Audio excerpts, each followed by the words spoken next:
This episode is brought to you by DS Wireless.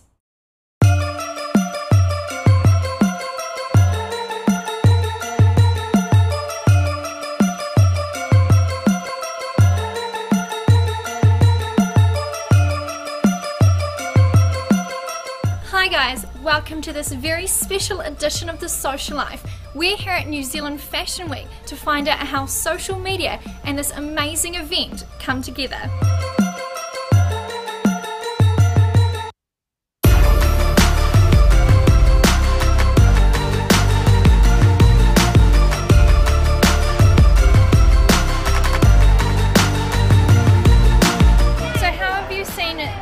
Fashion's, I guess, approach to social media? Has it become easier and more acceptable to be from like a web-based website or a blogger in New Zealand Fashion Week? Well, I think in any fashion week, the only constant is change, and fashion's all about communication because you communicate who you are and how you are and everything about you through your clothes, and so it's a natural progression. We live in a world that is fast communication.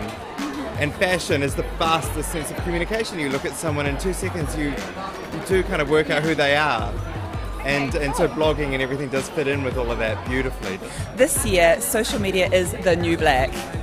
Everybody wants a part of it. I've had a list a mile long of all the people who are involved in Fashion Week, and they all recognise the value. Yeah, it's definitely more respected now, and you're treated sort of maybe not on an equal par with newspapers and magazines, but it's very much gotten up there. So social media is sort of in the fashion world, it's transcended a silo, it's sort of a thing over here that used to be talked about separately. Now it's the total integration of social media.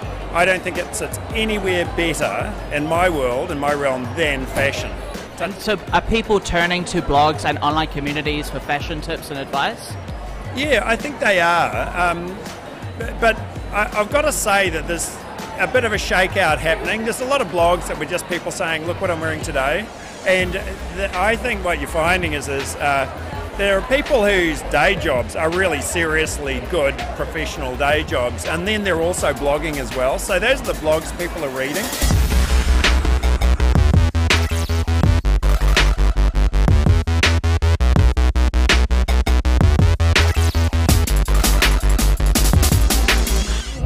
Question would be, how are you using social media to let the public know what's going on? We have listed our event on our Kathryn Wilson Footwear Facebook page, so then people could RSVP to that from the 1st of August, and from then on we updated them with information every day, which is quite cool. Even things like model castings, the music selection, the hair, the makeup trials, and it just involves them from the very beginning, so by the time they're watching tonight and being able to see it on Facebook, I think it makes sense because you can develop a following and it's really genuine, and I think the public also want to know what's behind the scenes and that it's not all of the end product and the finished result. We are tweeting, we're blogging, we're all over Facebook at the moment. So I suppose nowadays everything needs to have a full kind of digital integration. We're launching our magazine as an iPad application too, so people can read that too.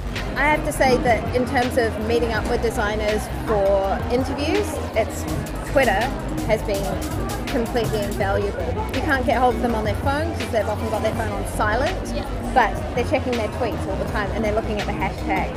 So I can send them a quick tweet and they'll be like, oh great, you're there. And then I know where they are. That's definitely the best part.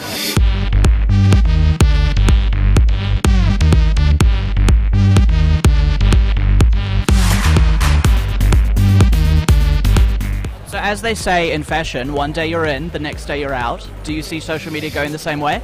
No, I don't. I am becoming a bit of a dinosaur, and I was involved in the early days of online in New Zealand, and as other people will have said to you, it's very reminiscent of that. It starts slowly and then it builds, and then it gets to the point where if you don't have what was then a website or what is now a social media plan, you may as well not be in business. My personal experience, I hardly even look at magazines anymore. Besides, I go directly to blogs and street style blogs for my fashion inspiration and fashion news because it's instant, and Twitter actually is, I think, the greatest source. I don't know if it's always reliable, but it's the greatest way to get news instantly. You see results from social media, especially with events. If you want to get people to an event, you've really got to put messages out in a fast and fun way that they can interact with, and social media is a great way of that two-way communication. Because it's not just about blogging, it's about traffic. The people that are blogging in the main space, like, people that are writing for stuff, people that are blogging for the A-list or Snapstar or whatever, they're just getting so much more traffic than everyone else. They will be the winners. But there are people around the country who are tweeting to me, direct tweets saying, "Oh, I love your coverage of the shows and I'm following everything you're doing." They're in Invercargill or Palmerston North or something, and they're here. They're actually here. It's all social media. So as fashion's changing and evolving, and so is technology, you think that they are synchronised and I think working technology together? is catching up to fashion. Yeah, okay. It's speeding up because fashion is the fastest and technology is now catching up, and any blogger is retroactive in a comment about fashion. Yeah. They don't dictate, the designers dictate, Exactly. and the bloggers just talk about it.